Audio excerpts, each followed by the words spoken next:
우리가 지금 역경의 은혜, 오늘이 네 번째인데요. 오늘 읽은 본문에 보면은 역경이 왜 오나? 역경이 오는 것은 우리를 겸손하게 만들어 준다. 어려움이 오면 겸손해진다는 겁니다. 겸손하게 만들어서, 그래서 우리가 겸손해질 때 하나님께서 우리를 높여 주시기를 원하시는 것입니다.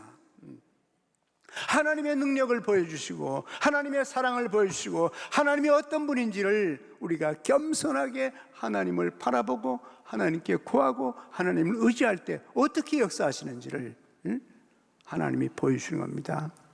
역경은 우리의 교만을 철저하게 노출시켜주고 그 교만을 정복하게 해서 겸손한 백성들이 되어서 겸손한 백성을 세워주시는 하나님의 손길을 체험하게 하기 위해서 역경이 오는 것입니다. 오늘 성경 본문의 내용이 그런 내용이죠. 역대하 17장에 보면은 아사 왕의 얘기가 나옵니다. 이 아사 왕은요, 통치를 시작했을 때 이분이 41년 동안 유다 나라를 통치했는데 왕으로서 초기에 참 겸손했습니다. 겸손한 왕이었어요. 그리고 하나님을 의지하는 왕이었습니다. 그래서 참 망할 것 같은 그 순간에도 하나님이 도와줘서 살려주시고 점점 하나님이 축복하심으로 아주 강한 나라가 됐습니다. 강력한 군대가 58만이나 있었고, 그래서 점점 잘 됐습니다. 겸손한 왕이니까 하나님이 도와주셨어요. 그런데 점점 잘 되니까, 점점 강해지니까, 점점 힘이 생기니까 하나님을 버렸습니다. 교만해졌어요.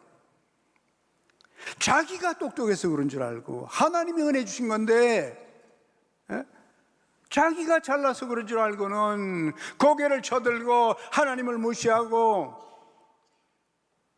하나님 대신에 사람을 찾는 이런 종류의 사람이 됐습니다. 마지막 갔어요. 끝에 가가지고. 참 너무 불쌍한 얘기예요. 역대하 14장 11절에 보면 초기에 아사의 얘기가 나옵니다. 초기 아사의 얘기 한번 같이 읽어볼까요? 그 하나님 여호와께 부르짖어 가로되 여호와여, 강한 자와 약한 자 사이에는 주밖에 도와줄 리가 없사오니 우리 하나님 여호와여, 우리를 도우소서. 우리가 주를 의지하오며 주의 이름을 의탁하옵고 이 많은 무리를 치러 왔나이다. 여호와여, 주는 우리의 하나님이시오니 원컨대 사람으로 주를 이기지 못하게 하옵소서 하였더라. 이 컨텍스트가 뭐냐면요, 에티오피아 나라가 100만의 군대를 이끌고 병거를 300개를 앞세워서, 병거라는 게 요새 말하면 탱크죠. 탱크를 300대를 앞세우고 100만의 군대가 유다를 쳐들어왔습니다. 그러니까 이제 이 아사 왕이 막 왕이 됐는데 100만의 군대가 오니까 어떻게 합니까? 여러분 아시는 대로 유다 나라는 조그만 나라 아닙니까? 12지파 가운데 남쪽에 2지파만 형성된 것이 유다고 북쪽에 10개 나라, 10개 부족이 이스라엘입니다. 그 남쪽에 겨우 2부족밖에 안 되는 이 나라에 에티오피아 군대가 대군이 쳐들어왔습니다. 망하는 거죠. 끝납니다. 근데 여기 보니까 오늘 지금 읽은 대로 이분이 이 짧은 기도 속에서 3번이나 여호와를 불렀어요. 여호와여, 여호와여, 여호와여. 30초밖에 안 되는 기도 속에 하나님을 3번이나 불렀습니다. 마음이 급해서 그렇죠. 도저히 감당할 수 없으니까 그렇죠. 하나님밖에는 살 길이 없다고 고백을 했습니다. 강력한 에티오피아 군대에서 자기의 약함을 고백했습니다. 강한 자와 약한 자 사이에 당신밖에는, 하나님밖에는 내가 도움을 구할 데가 어디 있습니까? 이러면서 자기의 연약함을 인정하고 고백하면서 하나님께 간구하면서 하나님을 부르고 도와달라고 간구에 기도를 했어요. 그리고 전적으로 하나님을 의지한다고 그렇게 말했습니다. 그래서 이제 작은 군대고 이쪽은 100만에 저쪽은 100만 군대지만, 그러나 믿음으로 하나님께서 의지할 것을 믿고 우리가 전쟁하러 가겠습니다. 이렇게 하나님께 얘기했어요. 그러면서 하나님을 고백합니다. 하나님, 당신은 유대의 하나님입니다. 우리의 하나님은 당신입니다. 당신께서는 우리를 보호할 수 있고 우리를 승리하게 할 수 있고 우리를 망하지 않도록 도와줄 수 있습니다. 이렇게 간절히 간구하세요. 그리고 하나님께서 우리 대신, 우리는 연약한 존재니까 우리 대신 싸워서 사람이 이기지 못하게 하옵소서. 이렇게 말했어요. 그래서 결과적으로 100만의 에티오피아 군대 300개의 그 병거를 다 무찌르고 조그만 유다가 이겼습니다. 그건 유다 때문에가 아니에요. 하나님을 의지하고 하나님을 바라봤기 때문에 하나님께서 도와준 겁니다. 잘 출발했죠. 그래서 점점 강해지니까 아사가 교만해졌습니다. 교만해서 이번에는 39년이 됐는데, 통치한 지 39년 되니까 아주 좋은 나라가 됐어요. 부자 나라가 되고 강력한 나라가 됐습니다. 그런데 북쪽의 이스라엘 10지파가 유다를 치려고 합니다. 5대1이니까 상대가 안 되죠. 남쪽이 상대가 안 됩니다. 그런데 이번에는요, 교만한 이 아사가 하나님을 찾지 않은 겁니다. 하나님을 찾지 않아요. 하나님을 무시해버립니다. 그리고 자기 머리로, 자기 방법으로 이 문제를 해결합니다. 그래가지고는 이 유다 나라 아사가 북쪽에 있는 그 이스라엘 북쪽에 시리아가 있죠. 시리아 왕한테 가서 우리 도와달라. 당신이 치면 우리가 밑에서 치고 당신이 왜 치고, 이래서 우리 함께 연합군을 만들자. 그 대신 내가 많은 은근과 음을 보내주겠다. 사실상 먼저 성전에 있는 하나님의 전에 있는 하나님의 도구들을, 금은을 다 모아가지고 시리아 왕한테 갖다 주고 우리 도와달라고 그랬습니다. 교만해졌어요. 하나님을 찾지 않는 겁니다. 그래서 결국 어떻게 됐나? 이런 사건이 나타나니까 하나니라고 하는 선지자가 찾아왔습니다. 하나님께서 이 사람을 보냈어요. 보내가지고 이제 하는 말입니다. 여러분 보세요. 7절에 때에 선견자 하나니가 유대 왕 아사에게 나와 이르되, 왕이 아람 왕을 의지하고 왕의 하나님 여호와를 의지하지 아니하는 거로 아람 왕의 군대가 왕의 손에서 벗어났나이다. 무슨 말이에요?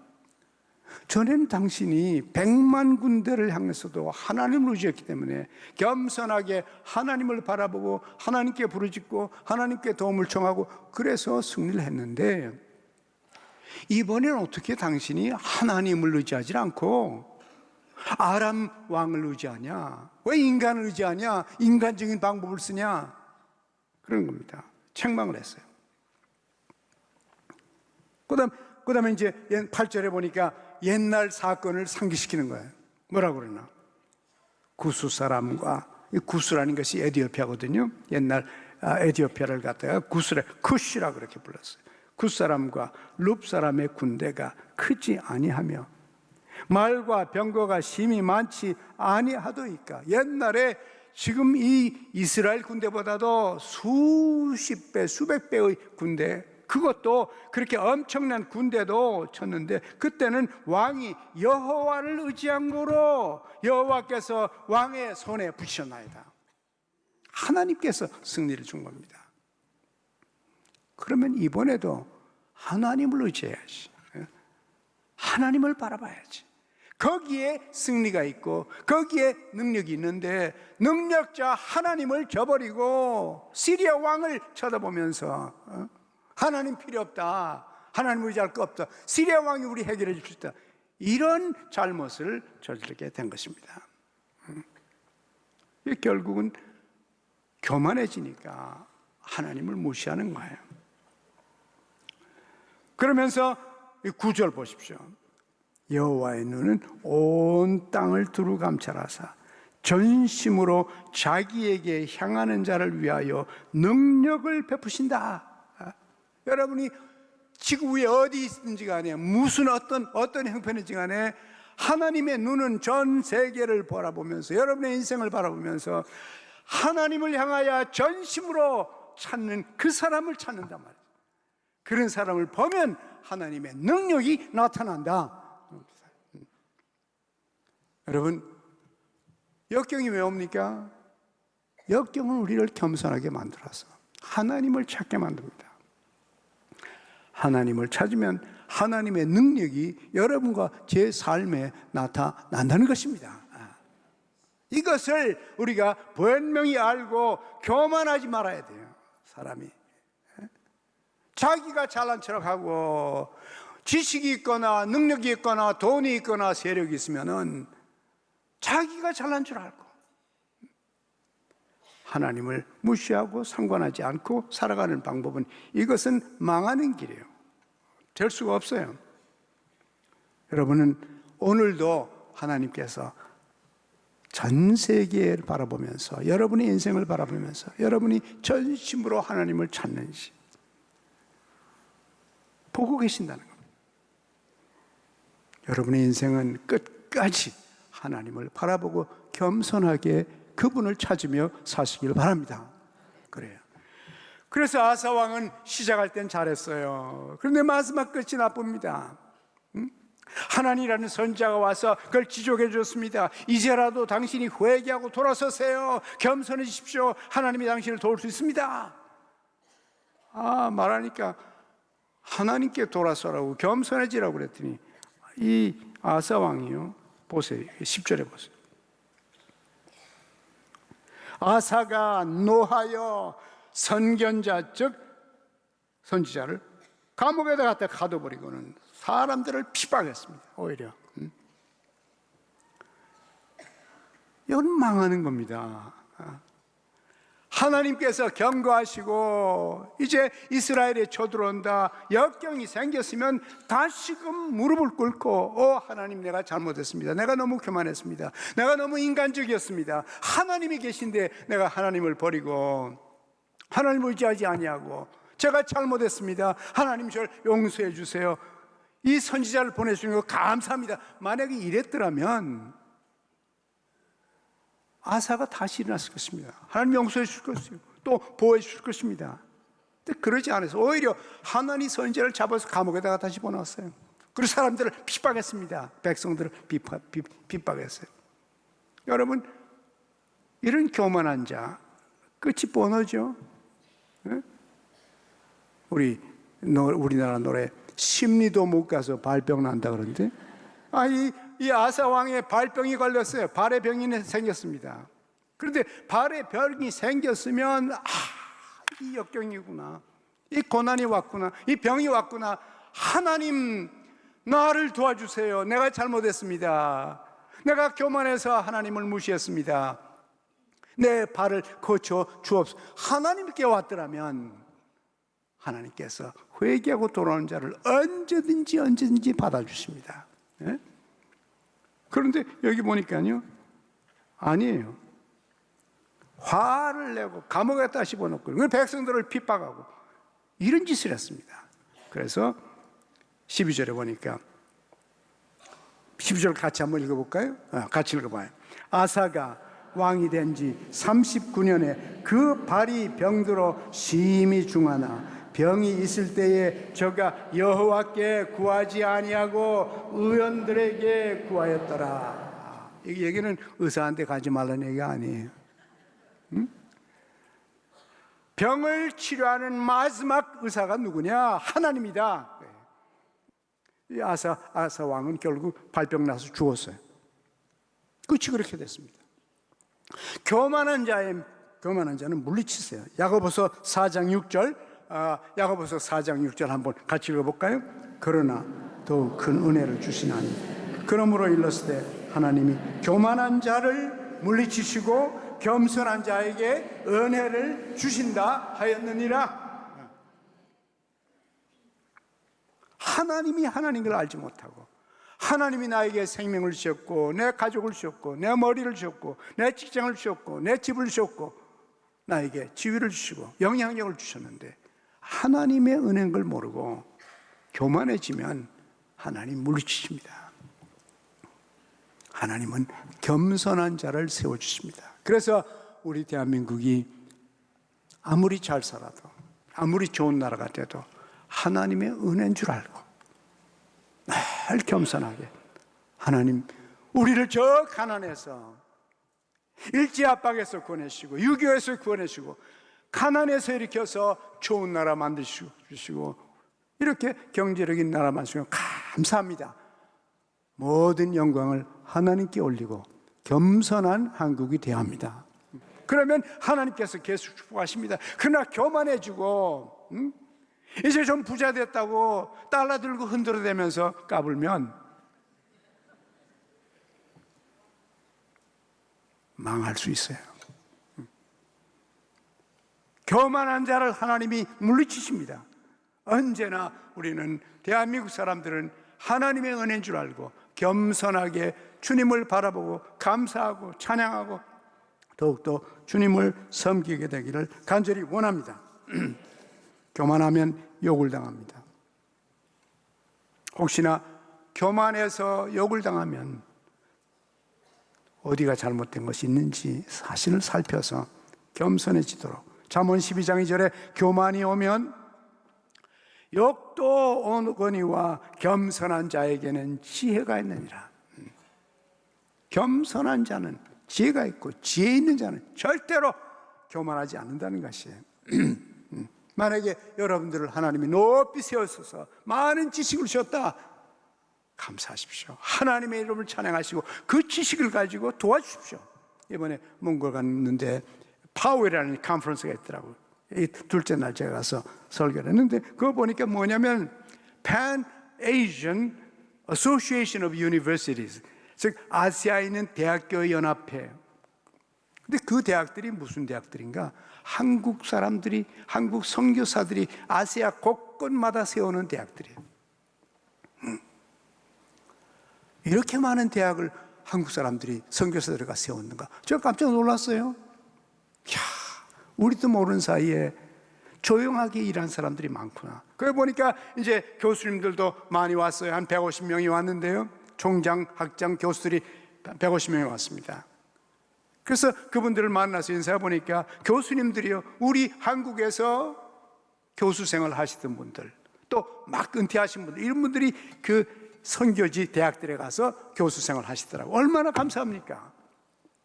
하나님이 주신 좋은 지혜와 지식들, 기술들을 작은 나라에 가서 선교사 학교에 가가지고 그 대학에서 가르치면서 다른 나라를 도울 수 있다는 거 얼마나 감사합니까?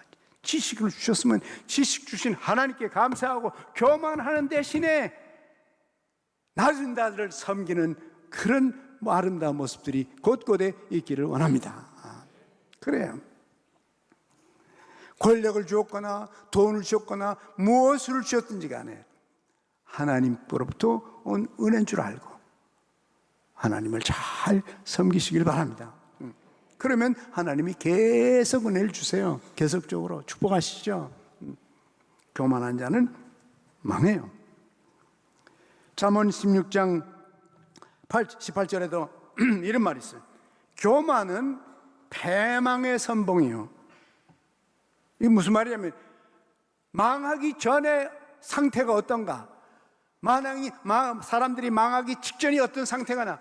교만한 상태란 말이에요. 교만이 오면 그 다음은 망한다는 겁니다. 거만한 마음은 넘어짐의 앞잡이라. 넘어지기 전에 거만한 마음이 먼저 온다는 것이에요. 그러면 저 사람 망하게 됐구나. 여러분, 여러분의 삶에는 하나님이 축복하면 할수록, 높은 사다리를 올라가게 하면 할수록 겸손하고 하나님께 감사와 찬양을 올리시기 바랍니다.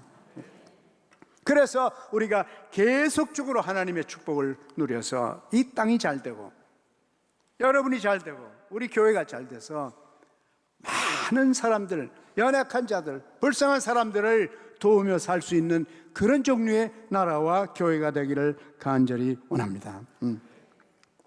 하나님 앞에서 철저히 겸손해야 합니다. 역경이 오면 바로 자신을 살피고 아사처럼 자기의 잘못을 지적해 줬을 때 교만해서 마지막에 발병이 걸려서 죽는 이런 것이 아니라, 혹시 내가 교만했더라도 역경이 닥치면 이거 내가 나를 살펴봐요. 보고서 잘못된 거 있으면 하나님 앞에 바로 회개하고 용서를 구하고 다시금 하나님께 돌아와서 하나님을 섬기며, 하나님, 내가 잘못했습니다. 내가 너무 교만했습니다. 다시 그러지 않겠습니다. 이제 하나님이 삶의 중심인 줄 알고 하나님 바라보며 남은 인생을 살기를 원합니다. 이런 기도들이 여러분과 저의 입술에 있길 바라요. 마지막 날에 가면은 어차피 모든 무릎이 하나님 앞에 꿇게 돼 있어요. 빌립보 2장 10절에 그러죠. 하늘에 있는 자들과 땅에 있는 자들과 땅 아래에 있는 자들로 모든 무릎을 예수의 이름 앞에 꿇게 하시고, 결국은 무릎을 꿇게 돼 있어요. 하나님을 인정하게 됐습니다. 그래서 여러분, 우리가 이 땅에 살면서 하늘에 가기 전에, 억지로 하나님 앞에 무릎을 꿇게 하기 전에 미리부터 우리가 하나님을 인정하고 고백하고 믿고 그분을 의지하면서 하나님이 주시는 축복을 날마다 계속 되기를 간절히 원합니다. 우리 야고보서 4장 6절을 우리 마지막으로 함께 좀 읽어보고 싶어요. 야고보서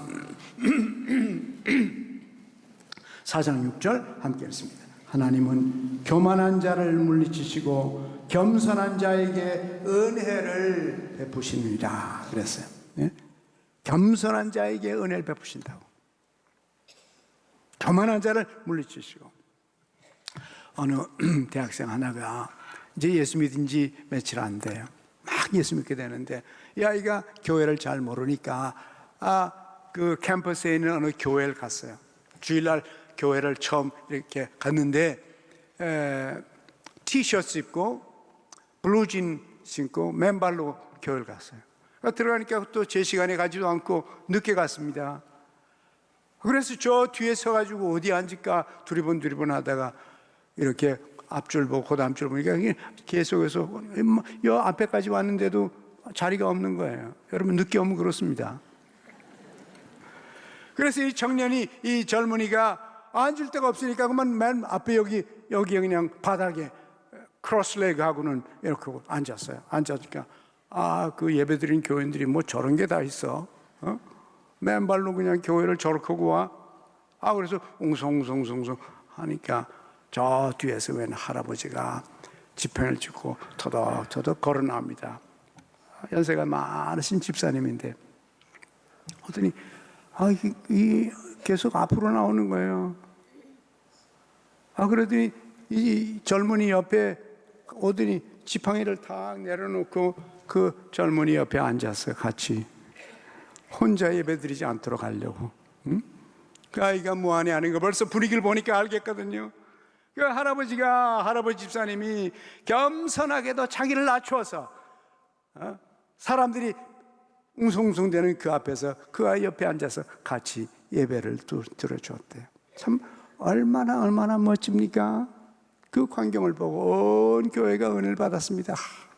우리는 불평하고 앉아있는데, 저 아이를 비난하고 앉아있는데, 저 할아버지 집사님은 그 아이 옆에 가서 나란히 앉아서 함께 예배 들어주는구나. 겸손하지 않으면 그렇게 못합니다. 그죠? 겸손하지 않으면 그렇게 못해요. 감동이 어디서 옵니까? 겸손해서 오는 것입니다. 하나님께서 겸손한 자들에게 능력을 보여주십니다. 하나님이 누군지를 보여주십니다. 우리 모두가 다 일평생 주님 나라가는 그날까지 모든 영광을 하나님께 올리고 하나님을 바라보고 그분을 의지하고 그분을 우리의 하나님으로 고백하면서 언제 어떤 형편에서 무슨 일이 있든지 간에 겸손하게 하나님께 부르짖고 하나님을 바라보면서 하나님의 도움을 청해서 여러분의 평생에 하나님의 축복을 체험하며 살게 되기를 간절히 원합니다. 하나님 아버지, 역경을 통해서 우리가 아무것도 아닌 것을 보여주시니 감사드립니다. 하나님, 저희들을 다 가르쳐 주시고 겸손한 마음을 주시옵소서. 하나님과 사람 앞에 겸손하게 하여 주옵소서. 그래서 주님의 축복이 지속적으로 나타나서 계속적으로 나타나서 우리의 평생에 주님의 은혜가 임하게 하여 주옵소서. 이 나라를 축복하여 주옵소서. 축복하면 할수록 더 겸손한 백성들이 되게 하여 주옵소서. 하나님, 교회를 축복하면 할수록 더 겸손해서 더 많은 사람들을, 연약한 자들을 섬길 수 있는 저희가 되게 하여 주옵소서. 예수님의 이름으로 기도합니다. 아멘.